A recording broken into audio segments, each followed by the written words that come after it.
Hello, everyone. Welcome to the Dev Fireside Chat. My name is Matthew, joined by Jacob. Eric is on a plane back from Beijing. Howard's at an emergency, so you're just stuck with the two of us today. So we're going to have a little bit of Guns of Icarus going on in the background while we answer questions and hang out with you guys. Basically, keep it interesting. So the big thing here is just ask us questions. You know what? We'll go straight into personal as well. If there's anything you wanted Jacob to say, we'll finally let him speak. And I'll talk and chat as I always do. So, to start out with, for our week, tomorrow, that is Saturday, the 25th, I do know my dates, I promise, at 2 p.m. Eastern, we are doing matchmaking testing. And if you think that doesn't sound super fun, it's not amazingly fun. It's, we're sitting there to make sure we're doing some changes to make it work all better for everyone, but it's just going in, making sure it works and nothing breaks, no fun, cool things to test. So, to make it work with your while, free items. If you come and join in, you just send an email, we'll screenshot you there, we'll give you a free item. I know it's not super fun, so we're going to make it worth it. Ooh. And then the big thing, the thing I'm excited about, and I am really excited about this, is lore, community lore. You guys have a bunch of great stories and ideas, and I really want you guys to start writing in lore to lore@musegames.com. Be it about a faction, about a player, about a ship, about a location, anything you can think of. Send it in. If it's good, we're going to be putting it all together onto our website, basically the head canon of Guns of Icarus, and basically this will become the most official lore that we've had out in a very long time. The big thing about your lore is it can be basically said wrong, because it's basically a loose collection of stories. I like it. I'm going to have to start writing things. Indeed. Weekend has Jacob's Baron pack. We've got a couple new voices, I think, coming in, so George didn't have time to get to the Baron's pack, but I know he's definitely looking and listening to it. Yay. And as you know, Jacob kind of has the inside ear on us, so we're not going to forget about him. Nah, not yet. There is time yet. It's not going anywhere. I can't seem to get the Twitch chat up and working, but everything else is functional. So I'll kick that up after this game. That sounds fine. Is this dev app or normal Guns of Icarus? This is normal Guns of Icarus that you're watching. Basically, since there's just two of us today, we didn't want you to feel like there wasn't enough happening and not enough action. So you get my action now. You get to watch me play. We did promise Howard, and then 10 minutes ago he had an emergency. He had to run out. So I'll be the liar for the day. Our new items being added, a certain cake logo. I do not remember if the cake logo made it in. But the items we're looking at are, here, I just got the list. Pirate Bicorn, the tall helmet, the wooden mustache, the Casanova's, oh my god, I'm going to screw this one up, Machinera, the winged Panama, the Carnival tricorn, the top player hat, the Proud Eagle, the X-Cannons, and the Baki Kujari, which is the basically dead sky whale. Oh, wow. I haven't seen that one yet. It is actually really awesome, and that's the one I'm super excited for. But, yeah, for people hopping in, tomorrow, 2 p.m., testing. You get a free item because it's just going to be matchmaking testing, so going in, force ending, not really having fun, but getting free stuff because you're helping me out, and it's really needed. Yep, no, we're happy to stream some gameplay today. Basically, keep it exciting. Jacob's going to be playing. If you guys don't make me talk enough, I'll probably hop in as well. Are they viewable in Workshop? Yes, you can hunt them down in Workshop. I don't think we've got an easy accepted thing due to Steam, but yes, the infinite regress. But yeah, they're in Workshop if you want to check the items. They're looking pretty awesome, so there we go. We're starting to get a chat up there, so you guys can see that we're actually talking to you. And Yeah. This isn't just excellent time delay skills. We're not predicting the future. What is being tested in matchmaking? So really, what's being tested is it's not broken.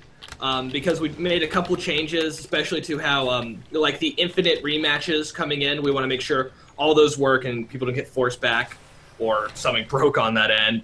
The fact that ships can be split up, like if you go in with 8 players and you say, hey, we're allowed to be split up if it will get us into a match faster, we want to make sure that works. That is a very important point, Sammy. So you don't have the extreme MMRs that you guys do have in production. So we're not testing to make sure the MMR thing works. Like the numbers work there.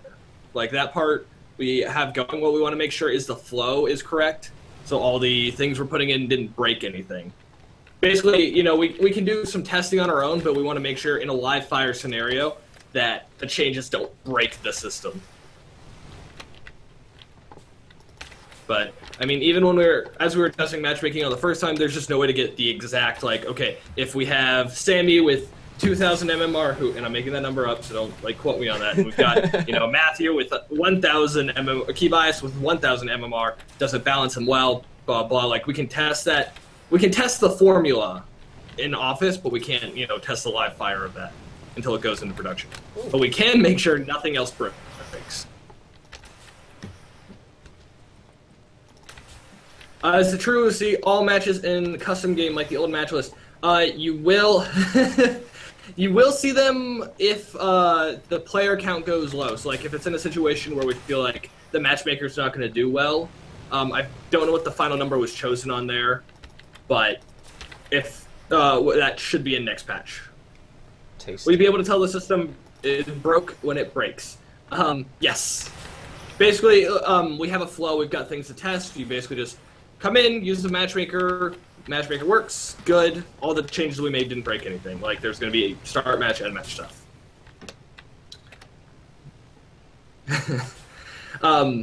Just arrived, what's going on? 2 p.m. tomorrow, Saturday. We are testing matchmaking. It's not going to be, like, super fun, trying out new guns and stuff. So, free item. Woo! And then the other thing you missed is community lore at musegames.com. Send in your stories. You guys are amazing writers. You've been doing a bunch of great stuff in the forums for the past couple years. I want to take advantage of it. I want to start having a community headcanon thing, maybe something that we in the office get to steal from when we do lore from time to time. Maybe. Muse equals noobs. You know what? I would contest that, but I don't really think I can.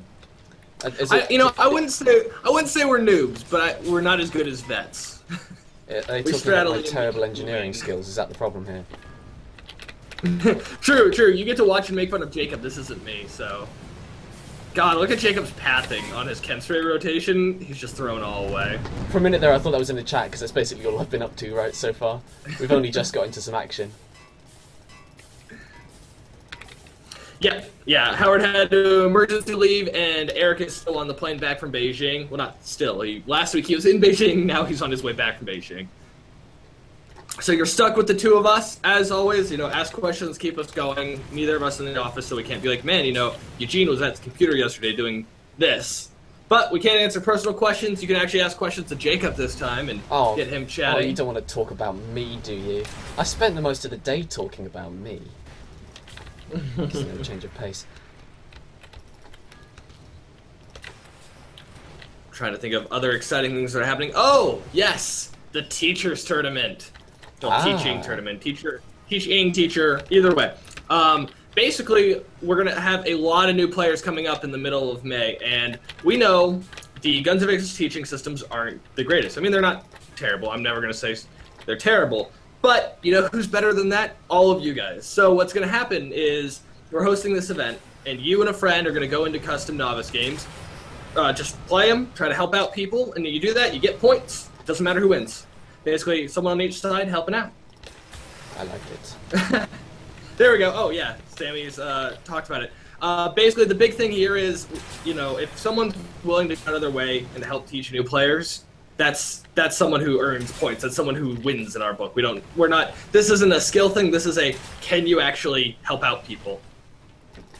If you don't have a partner, we can start opening up to singles as well. The partners just to make it easier, because we want someone on each side to be like, because we don't want one level 45 on one side to be like, oh, welcome to the game. All your teammates are level 1. You're fighting this level 45 guy, because it would be kind of stressful and annoying.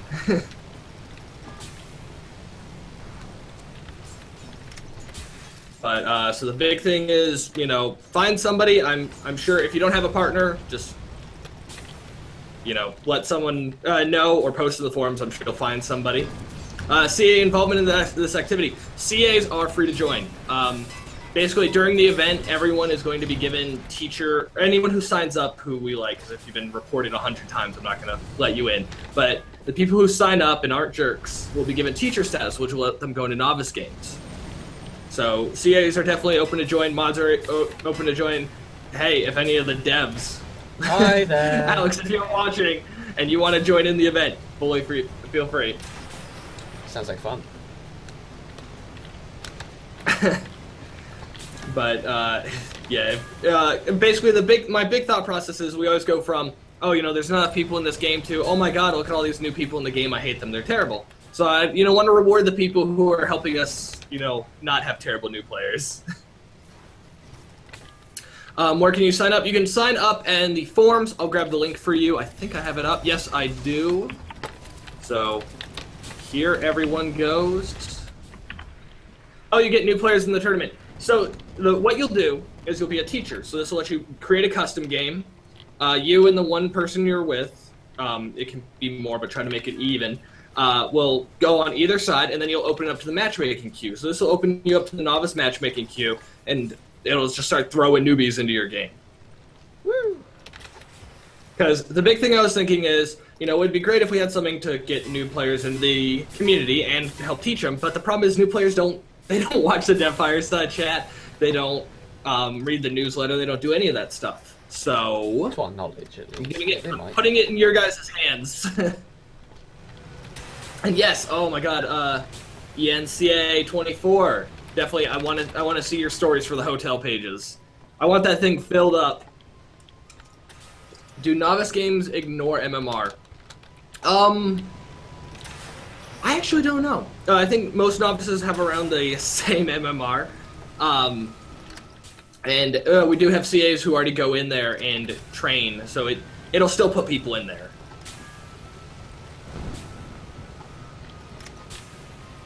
Yeah, Mad Bucket. I will write it quickly.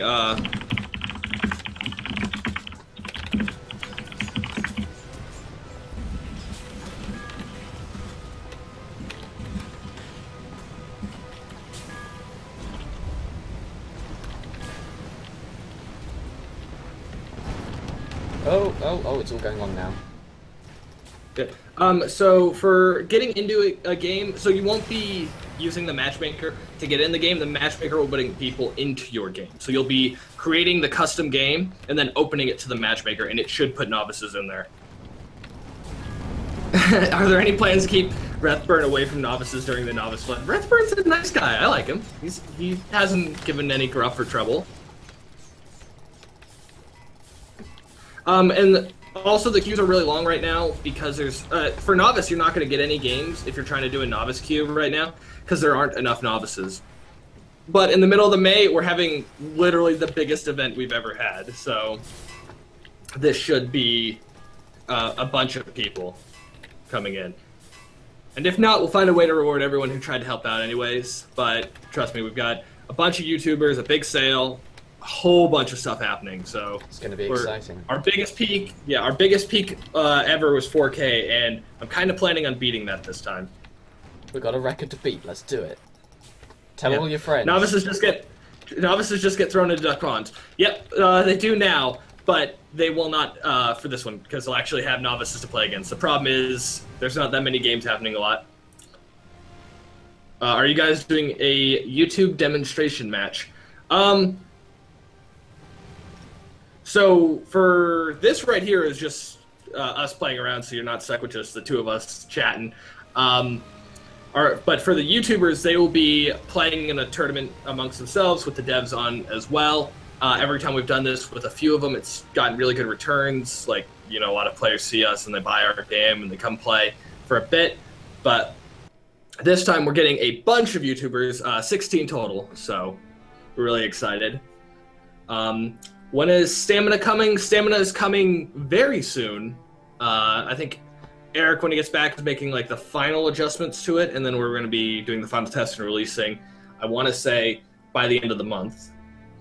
Is there going to be a sale the last 2 weeks? That's what caused the last peak, right? So there's going to be a sale and a bunch of YouTubers. We're basically combining the things that were most successful for us before, and we're going to be making it in a very big way. Make sure all the novices will be there together. Can you please pair the YouTube celebrities with experienced players? So what it's going to be is 2 ships of YouTubers with 1 dev ship. So we're the experienced players, and yes, you can make all the jokes you like about that. But we're going to we're also doing practices with them beforehand. A lot of these guys have experience with the game. Hopefully it won't be too painful to watch, but they're definitely not going to be competitive level players.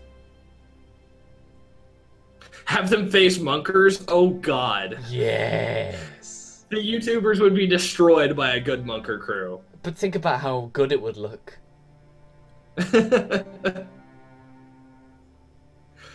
Yes, if we want them to rage and go nuts, yes. We'll have to do a special round of, well, you guys all seem pretty calm and collected. Here's a Monker. What the hell is this? Oh, we need Monkers and Flax Spires everywhere. Do we need players for the dev side? No, we're good on the dev players. We have a few of those. A few devs. Yeah. Yep. I like Sammy, though, saying I want to get called a hacker. My favorite thing is when I know the player, like, because we go through all the player reports, is when a player I know gets reported for being a hacker. Because I'm like, no, he's not. He's just better than you. It's fun. I think I've had someone say that about me, too. Yeah. But this is the event. Yes, so I sent an email out to the...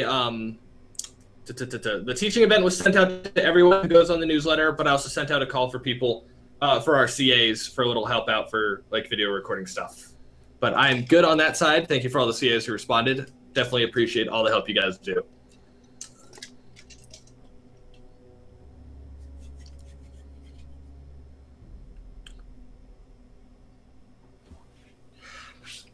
Oh, the big thing about an experienced player on every ship is the YouTubers kind of want to be with YouTubers because they want the personalities that they know, the people they've got a good rapport with, because their first job isn't to make a great Let's Play like Guns. Their first job is not to be good at Guns of Icarus. Their first job is to make an entertaining video, kind of thing. And so that's why we're giving them practice. Yeah. Yeah. When they're interacting with the people that, of course, are on their show regularly, it's that's the show that people come to expect. As much as it would be really great to pilot a ship of YouTube celebs, that'd be quite fun. Maybe later, maybe afterwards. Yeah, no, it hurts me just as much as you guys to watch Gatling guns being fired into balloons. Trust me. Yes. Well, actually, this time we are asking for what kind of ships they're hoping to fly, so we can be like, okay, and since you're going to be the gunner on this ship, some things you'd like to know.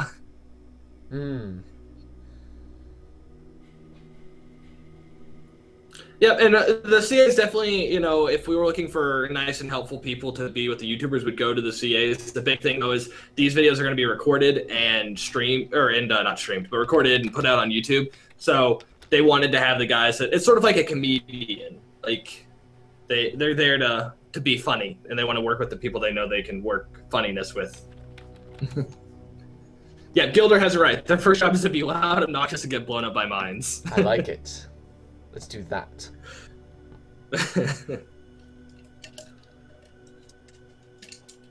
You see, I'm really happy with the number of spires in this game. 3. All spire, all Pyramidion game.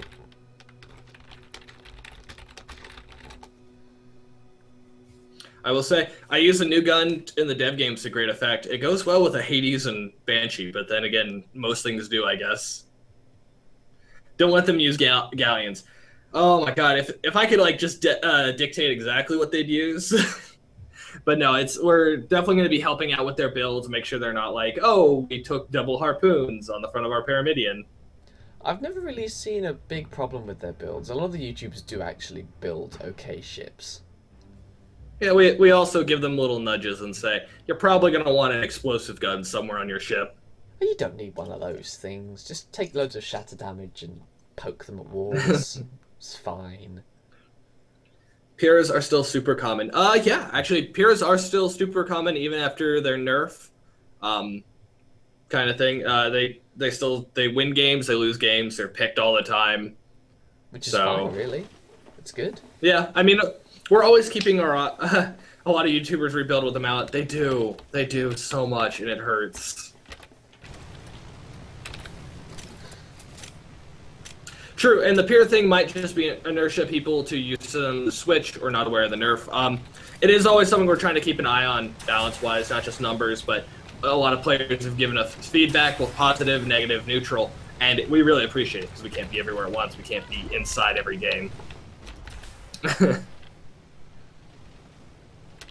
So, I mean, we love people who send us, you know, here's what I've been feeling with them, here's what I've been using. So, as always, all the feedback, even if you don't see something from it instantly, it's sort of like yelling at the ref, which is sort of a rule in most sports things. You yell at refs not to get the call changed, but so he pays attention the next time.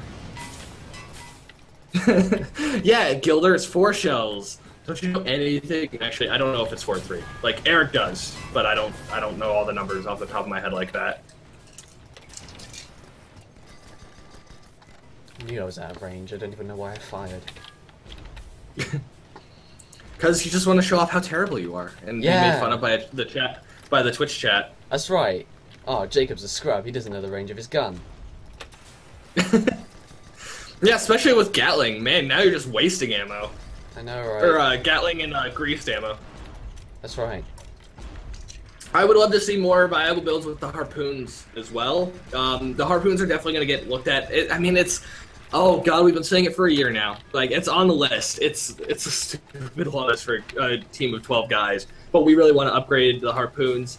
Probably, actually, with the new co-op weapons, the ones that are a little too broken to be used in PvP, we're working on some new features and tools that we can bring back to the harpoon, and we can look at ways to make it better.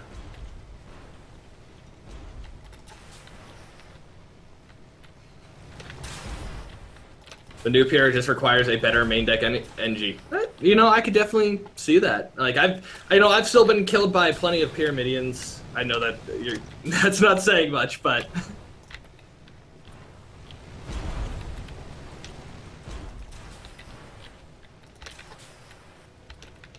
5 normal shots, 4 buffed, and 3 charge. There you go. Oh, okay. Sammy has the maths. Yeah, Sammy has the maths right on cue.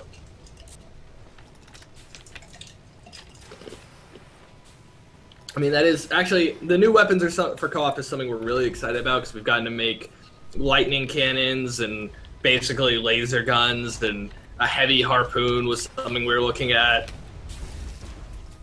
Stream delays are horrific. I'm very sorry for that.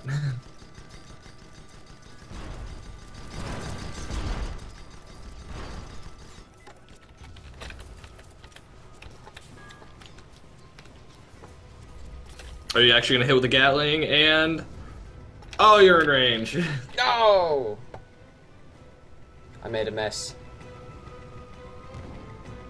I like Sammy's thought process here. So apparently the Pyrrha against Gat Mortar is very weak, but against control disable builds, it's just as effective. So hey, I like in-depth strategies. There you go. Wrathburn calling for a retreat, the coward. Charge in, wildly, all times. Yay. So is there going to be a Iron Pork Friday today? There is indeed. It's going to be starting in about, let's see, 35 minutes. I'm not sure who's streaming it, but considering that Admiral Obvious is with me and he usually takes care of it, I guess it's going to be. Yeah, and whoever it is, we'll definitely host him on this channel, so yay, thank you. You won't have to... you guys won't have to go far, you'll get to see it, they'll get their views, so you can be happy little campers. I'm asking him right now, in real time. You see it live, folks, what happens behind closed doors. Live. Which is Skype messages of, hey, are we doing this today? Sounds great. Oh, it's in the in-game chat, and yes, he is doing it. Are we ever going to see a 2v2 Crazy King? Interesting. Ooh, interesting. I don't know. Yeah, I mean, we definitely could. Yeah, I mean, it is a possibility, though. It would So I apologize. Eric will be back next week. He'll be able to give you the truer say on this. It would require a little bit of looks on that. 4v4 Labyrinth sounds like super fun. Sounds like there'll be so many ships you'll just get crushed in the wreckage. Yeah, true. A point is just bum rushed and just slammed into by a bunch of people. 4v4 Duel at Dawns. Oh lord, no. Yeah, sure, why not? We already have 3v3. It's already It's already terrifying. Why not add more? What? We don't have a 3v3 Duel at Dawns. Oh, I'm sorry. I'm thinking of No. Desert Scrap. No, ignore me. I'm an idiot. I was gonna say I thought it that was would be a little crazy already. I thought we were still talking about capture maps. Yeah. Are you guys thinking of new game modes for Skirmish? Right now our focus is on co-op mode. We've got the defense and the assault mode, and the last one, whose name I've forgotten, intercept basically though. But I was about to bring up the VIP games. I've loved that idea, and it's been really cool. And I definitely want to keep an eye on those, and I'm glad to hear that you guys are having fun with it as well. Because when we get a little more space from co-op, and because we're trying to rush and put everything together like as efficiently as we can, so this summer that we can get all you guys in to start testing. Like that's one of our big goals is to put it in your guys' hands. Because when we had Guns of Icarus, beta, we got so much great feedback. The big thing is we just want to make sure this one's ready, and it's not like, well, our feedback is this is broken and terrible, or this is doesn't look good because it's not, just placeholder stuff. Oh, Old Labyrinth. You know what? I have a lot to say on Old Labyrinth. I understand why it was changed, but I love the hide and seekness of that map. It took forever, and a lot of games were crappy, but there was some truly fun hide and go seek matches there. Get it out there as a sort of 3v3 power sim. That would work. True. I don't know, my personal solution to that idea was to add a giant spotlight in the middle so players actually know where to go, because you spend so much of your time without any real focal points. When's the next patch coming? End of next month. Yep. That end of this month. End of next month? Sorry, this month. End of this month. So we're looking at stamina. We're looking at the matchmaking upgrades. Looking at all the new items for the store that you guys have put in. So we're super excited about all of them. And then a couple fixes and changes and stuff, as always. Sorry, I'm getting lost at watching you guys miss Aspire. Oh, there you go, you hit it. Oh no, they missed with Lochnagar. Now we're in trouble. What's that? Your entire game plan was Lochnagar or death? Yeah, sure, why not?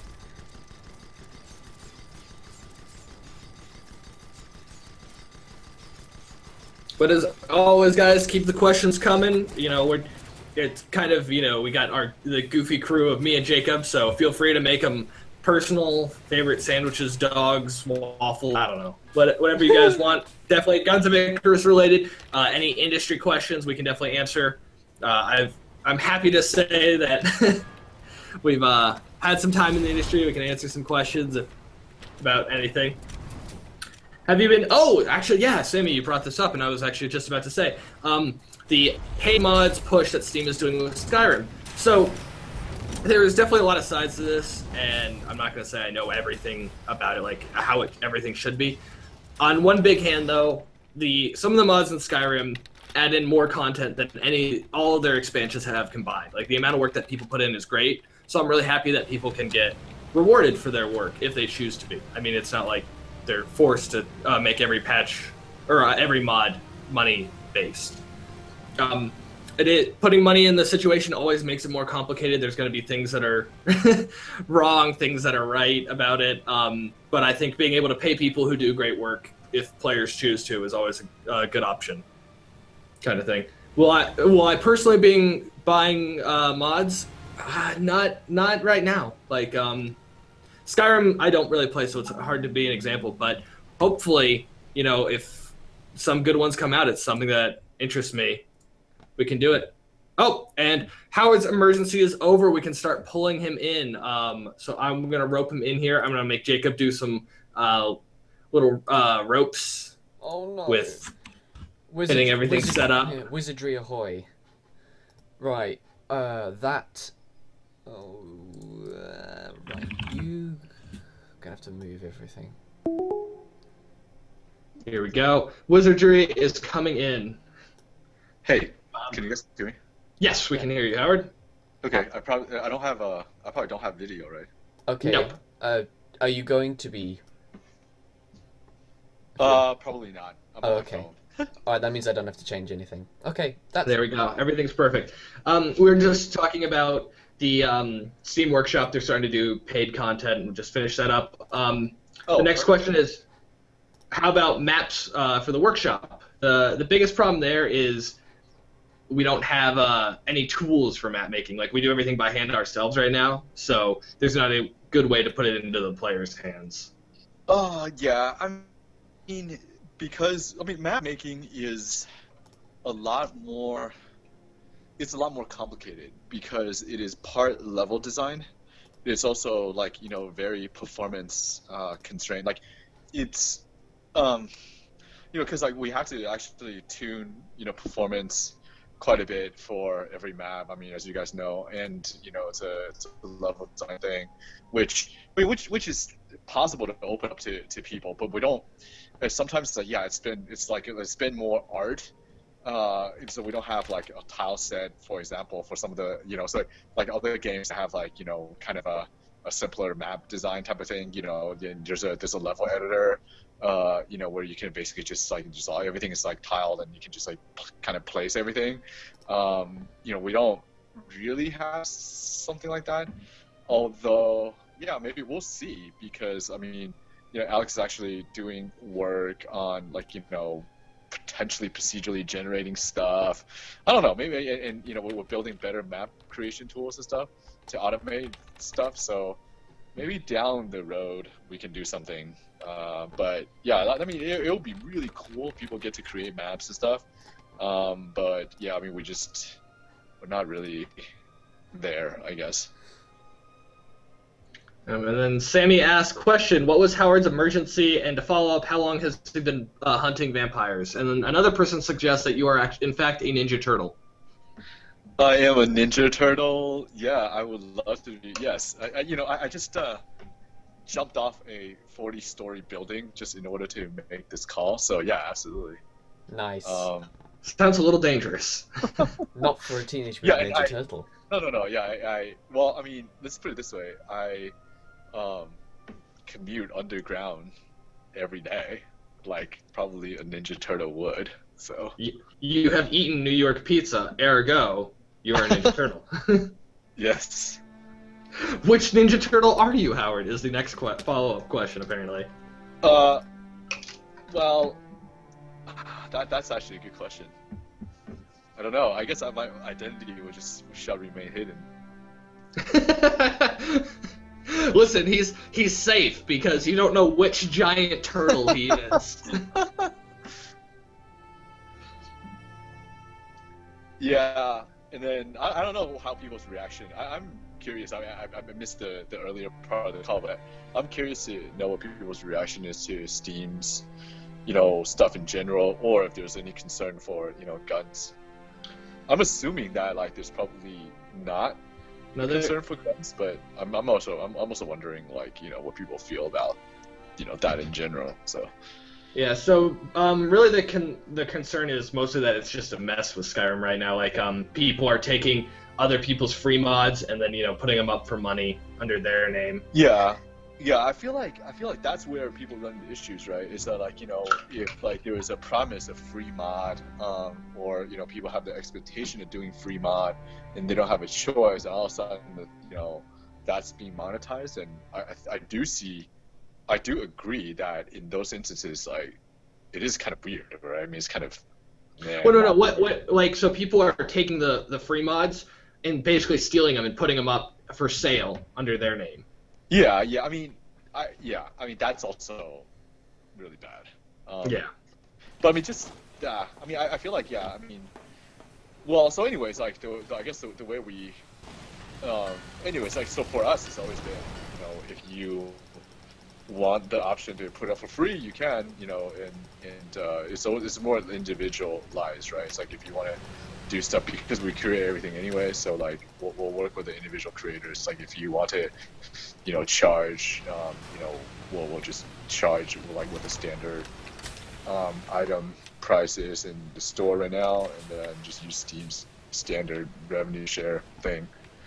And actually, so right now we actually do go with Steam's default revenue share, because I don't think Jerry or I have found a way to adjust that. So there you go. Yeah, and so another big thing with the mods though that Sammy brings up, and I definitely agree, is and now since they were all free, you get 100 mods, and if one doesn't work, you go, it doesn't matter. But now if one of them doesn't work and it causes the game issue, and you paid money for it, yeah. Steam is definitely opening itself up, both more for policing so people don't steal mods and to make sure mods don't work. There's definitely a lot more work that Valve's going to have to do, and I'm kind of worried personally that they're going to automate a lot of it. Like they do with most of their community stuff. Yeah, I think that's also interesting. But then, like, how do you... Yeah, maybe they'll like have you like rate all those. I don't. But like, I think that's sort of why we curate though, is that by the time we put stuff in game, by and large they work pretty well. So. Yeah. I mean, we luckily have a nice situation where we go through everything by hand. We make sure it all works. Like Tim tests it out, kind of thing. Yeah. So we don't have an issue. Like if it'll work for everyone or it'll work for no one, kind of thing. We don't have this mod works on this machine or has issues if you don't have enough memory, kind of thing. Yeah. Although play hosted servers, we'll see. Oh, so I haven't looked up on the situation. Apparently Valve gets 75%, the modder gets 25%. I thought the developer was in their situation for some reason, but apparently they don't get any of the cut? Well, I think developers do. I think for Valve games, it's probably just a straight up, Valve gets 75%, the creator gets 25%. But I think for indies, I believe, I didn't read the documentation personally, but according to Jerry, is 25% to the content creator. Valve gets, Steam gets 30%, and the developer gets 45% or something like that. I don't quote me on it though, because I didn't actually check Steam's documentation. But it sounds like it's something like that, somewhere along those lines. Yeah. But I don't know, like it'll be interesting to see how the experiment with Skyrim goes and where it truly expands to. Yeah, personally, like I don't really mind. I mean, I don't. The thing is, like that.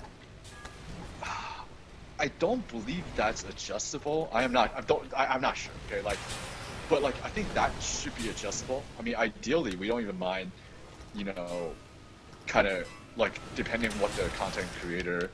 Well, whoever, like the player, whatever the player wants to make, whatever they think that's like reasonable, if it's like adjustable to like within a range or something. You know what I mean? Like, yeah. Alex hopped in as well. What Alex? He said the percent to content creator is also under Bethesda's control if their workshop interface is anything like ours. So, yeah. So how Valve and Bethesda split up depends on their setup. Oh really? So we could. So I guess so we could adjust that split then. I guess that's what he's saying. We'll see what happens when the delay hits back. Oh, yeah, we'll have to. I'll ask you. I mean, I haven't like dinked around the dev admin interface for this. I don't even know if there's any. I'm actually not sure. I haven't played around with it. Like, cause Jerry implemented it, so he's been playing around with it. So. Oh wow, Admiral, going way back in Memesville. He's used to make mods for Skyrim, but then he took an arrow to the knee. Oh yeah. Oh man. Like I think that is the knock joke of memes now. It is grown worthy. Okay, so Alex got back. He's sorry. I mean, Valve takes a fixed rate, and the developer decides how much to split the remainder between the modder and themselves. Oh, is that right? Okay. So that's good. That's good. I mean, if we could adjust that, then that's good. I mean, right now I think Jerry's going with Valve's default, but I guess once we get this working, you know, for the next round of submissions, we can, or even the current submission after we implemented it, we could, you know, work with the individual item creators to, you know, work out a split. Well, I guess maybe we could just decide on a split. I mean, I think what could be interesting is like, you know, if we do it more like 50-50, you know, so I guess it'll be 35-35, right? Because Valve's going to take 30%. So, yeah. Anyway. So, Sammy actually, he brings a very good question. He says, we were talking about automated Steam responses. What happens when we have an issue with Steam and Valve? What kind of communication do we have? Well, very manual. Like, there's really a couple of things that could happen. Well, there are a few things that could happen. One is that, you know, we can like go through the Steam support thing, which is like, the response is highly variable. We can post stuff on the, you know, on Steam's developer forum, which, you know, like I think they check, but then I don't know. I mean, it's sometimes it's like harder to, you know, because it's just like a forum thing, so it's harder to get the answer or to get the exact answer that you want. Otherwise, we'll just email our, you know, either tech support person or tech account manager or our account manager, because like every developer is paired up with an account manager and a tech person or a tech, I mean, I don't know what they call like tech account manager.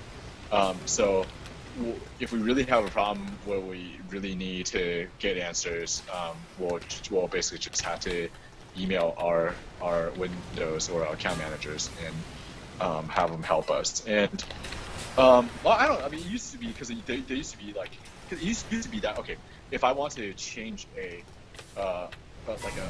typo on the store page, I have to email account manager, and they get like bombarded, right? But now that at least I can do a lot of that stuff, we could do a lot of that stuff ourselves.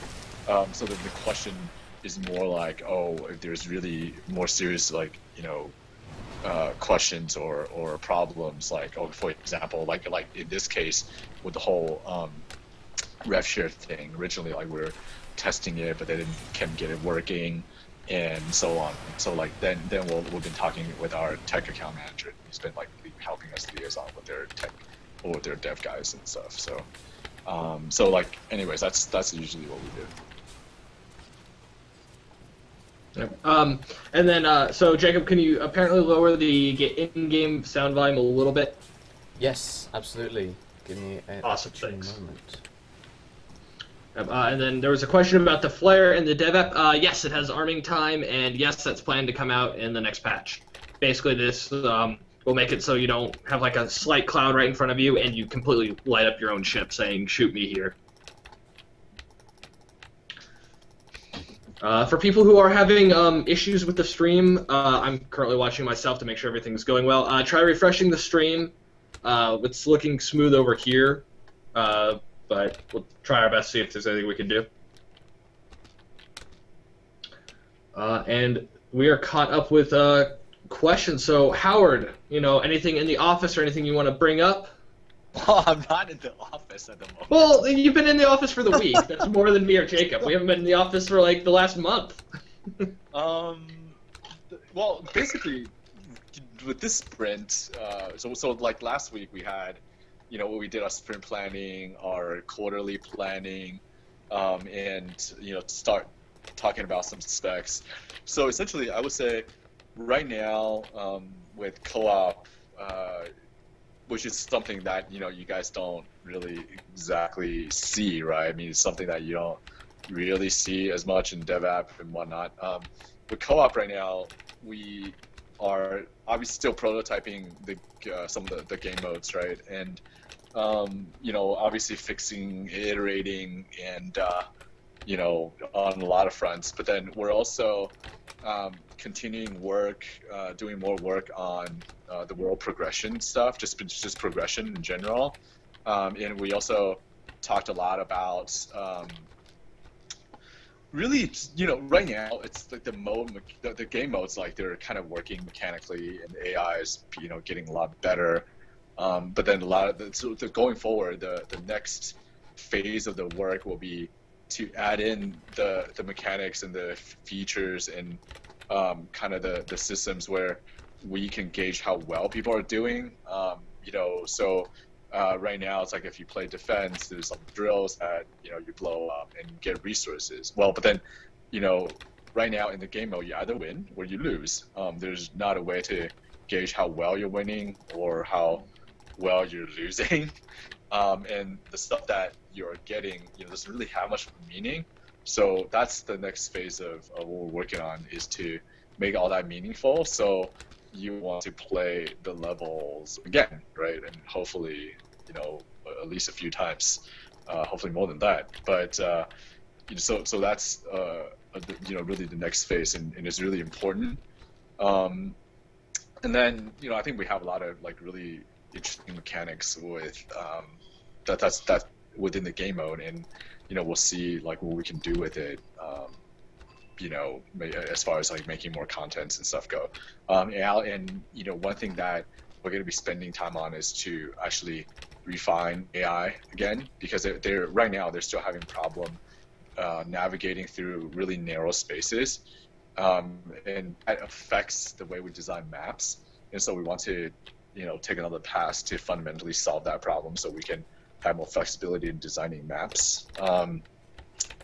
And then Alex is actually doing really major work going forward on basically the ability to automate more like map creation stuff, because it's taking us a lot of time to just be able to create a map. So I would say it's kind of a bottleneck. And since we're without an UI person at the moment, we'll need to actually bring a UI person in, and luckily there is a person that will start with us next week. So it's really exciting actually, because then we can actually work a lot on the world progression stuff, which is a lot of UI work. Yeah, I would say that's sort of everything that's been happening on our end anyway. Mm-hmm. And there was a couple questions. So Laggy Kitten asks, out of curiosity, what's the general response to stamina? And Sammy has it right. It was at first outright disgust and now slow acceptance. And a big reason for that is it was a lot more aggressive on our first testing. So engineers could jump miles high, and I mean, I know the thing is, so it's tough, right? Because we always start off doing really experimental stuff with new stuff, right? It's just haha, let's see what we can do, and just put it in dev app. But then it's really, because sometimes I think when people are in there, I know that, people know that, okay, fine, it's early testing, but I guess when something is super crazy, it still kind of sets a tone where it sort of shape people's perception of it, or initial perception of it. It's hard to overcome, right? It's tough being a tester, really, or it's tough being a QA person. But over time, I think we're getting closer and closer to what we actually envision to be, and what just what our players actually kind of what should expect. And people are giving us a lot of good feedback.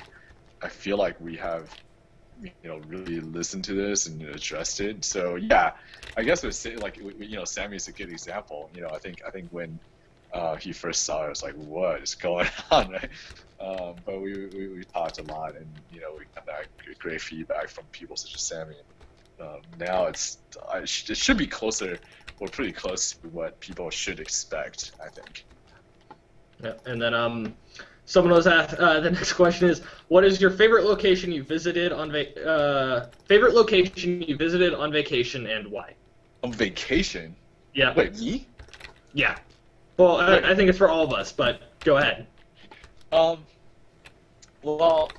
I think one of the great things about grad school is that you get to pull off school and travel a lot for really cheap. So that's kind of what I did in grad school, for at least second year anyway, quite a bit. We went to, I'll say the best trip that I've ever taken is to Ecuador, because it's really diverse. Ecuador, the capital city of Ecuador is Quito, right? Yep. Quito is a World Heritage Site that is 12,000 feet above sea level. next to a volcano, and it's like a kind of, it's like almost frozen in time. It's got like 16th, 17th century colonial structures. That's like really cool. And then you could take a trek, which is like really a trek to like really the heart of the Amazons. Ecuadorian Amazon, it's like the upper reaches of the Amazon, which is incredibly beautiful. But you're like in the jungle. Like we stayed in a hut with no window, no doors, no running water, no electricity, nothing. Just kind of like hosted by the natives in the jungle. Did that for a few days, and then traveled to Galapagos. Yeah, so you can do all that, and then so like so we stayed in Quito for like $6 a night. Stay in the Amazons for $2, $2.50 a night. And then travel to like Galapagos and stay on a boat for like $55 a night. Yeah, it's pretty cool. Very cool. Jacob, your best vacation ever? My best vacation ever. I went to Wales once. That was really nice. I'm not a very well-travelled person. If you want to call it a holiday, the most interesting thing that I ever went where I didn't have to do any work was that I went to visit the LHC in Switzerland, which is the big particle collider in Europe. I went down there for a couple of days, got a tour of the facility as much as was possible when all the shutters were closed, and that was great. I went up a mountain while I was there, so that's probably the coolest sort of vacation style thing that I've been to. I think my favorite vacation, and it's really just for the story because it was terrible.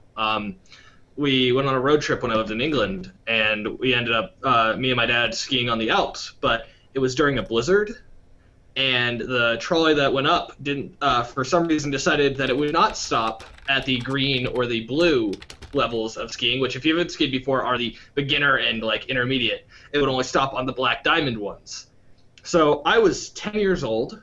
I was an okay skier, but I am not a blizzard on the Alps black diamond skier. So it was like the worst travel down, and we got so lost we ended up in a street, like just a regular old street. And we made it back to the hotel like hours later, just exhausted and killed. But like it's one of my favorite stories for how crazy it was. All right, and the next question is, so Howard, what are your thoughts on a 2v2 Crazy King? 2v2 Crazy King? I mean, we could do it.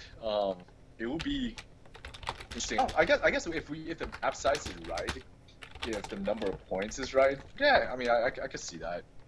It would be. I think it would be more difficult to play potentially. I mean, I worry a little bit more about kind of people stalemating. But yeah, I mean, it's doable. I mean, I don't know how Eric feels really. I mean, I do worry that like, just top of mind, if we have like just two ships on the side, Crazy King, it could be like a seesaw battle. But then now that we change the format, maybe it isn't so bad.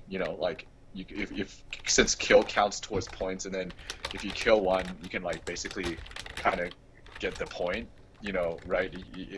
I think before with the old format, I would really worry about the match is running for 2 hours. But I think with the new format, it's probably okay.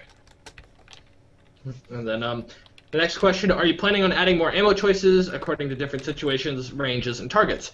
Yes. Well, a lot have been tested, and I'm sure they'll be tested again at some other point. Oh yeah. I would seriously. Oh my god, like I would like to. I mean, I would like to just maybe like if it's possible to just dump some of these ammos into the game. Just screw balance, just dump them into the game. I know what ammo I'm gonna take, and I know which ship I'm gonna take it on, and it would be OP. I think it would be OP for my ship, and I think I'm just fine with it. And then Omniraptor's asking. Omniraptor's asking, how difficult would implementing VIP be? So VIP is the game mode that's run weekly. I think in co-op, we will want to explore doing something like that. Yeah, I think in skirmish, it's possible. Yeah, I guess it's possible.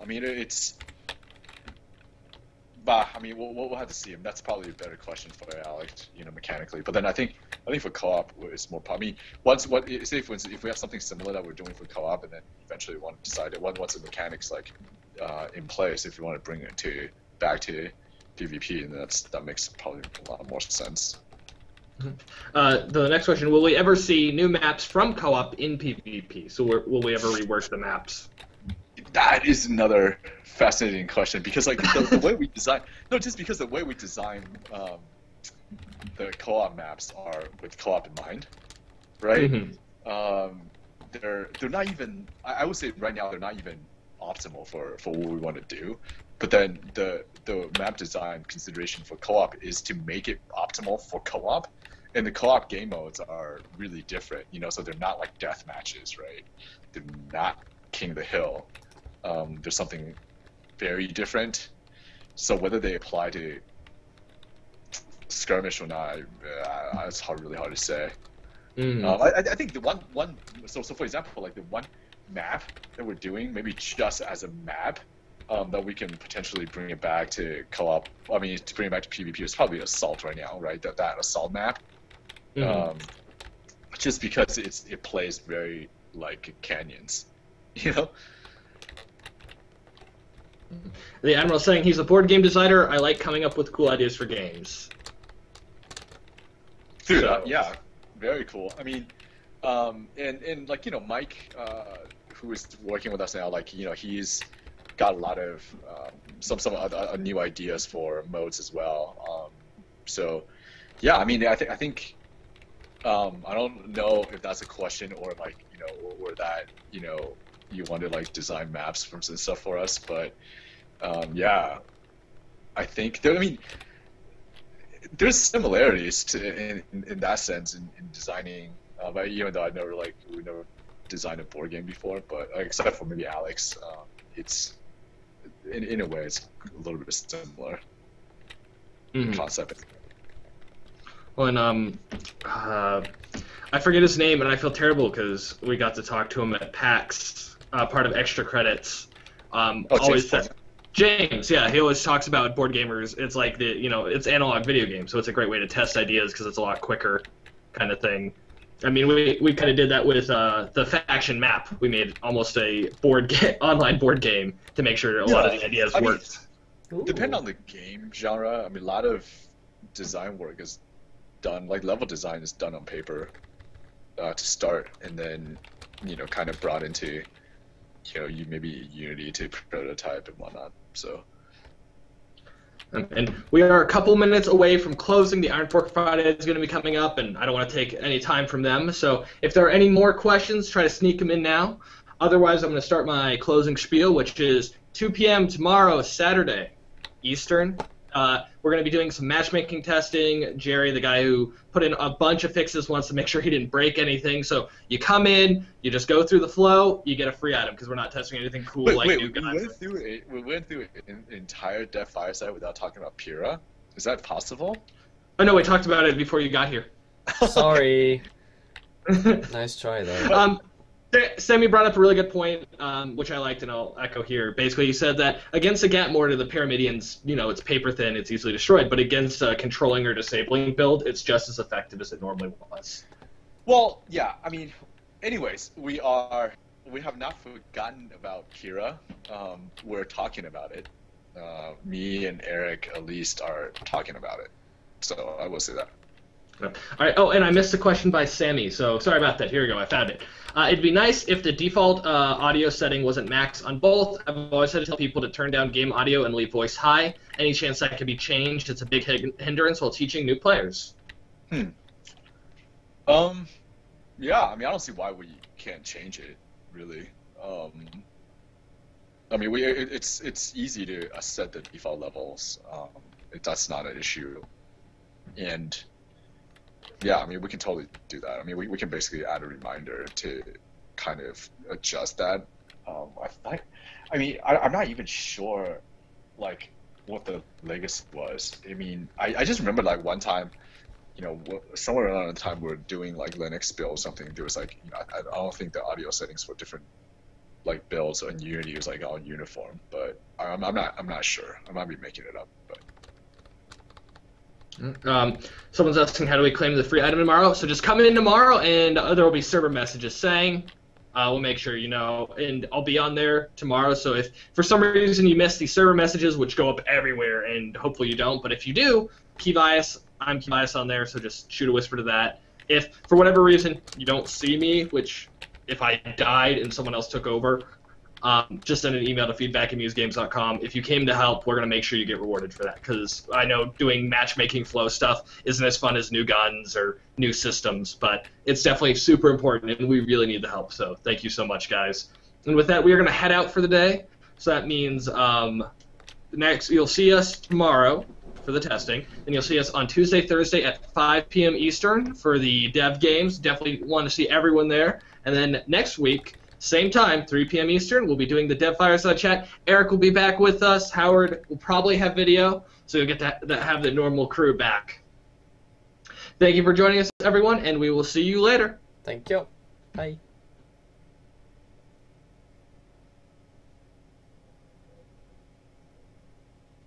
You're in control of the video, so... Oh yeah, it's not you, is it? I think we'll say goodbye again, shall we? Bye, everyone. All right, the actual goodbye, everyone. Oh, I'm so used to having it done for me. Bye.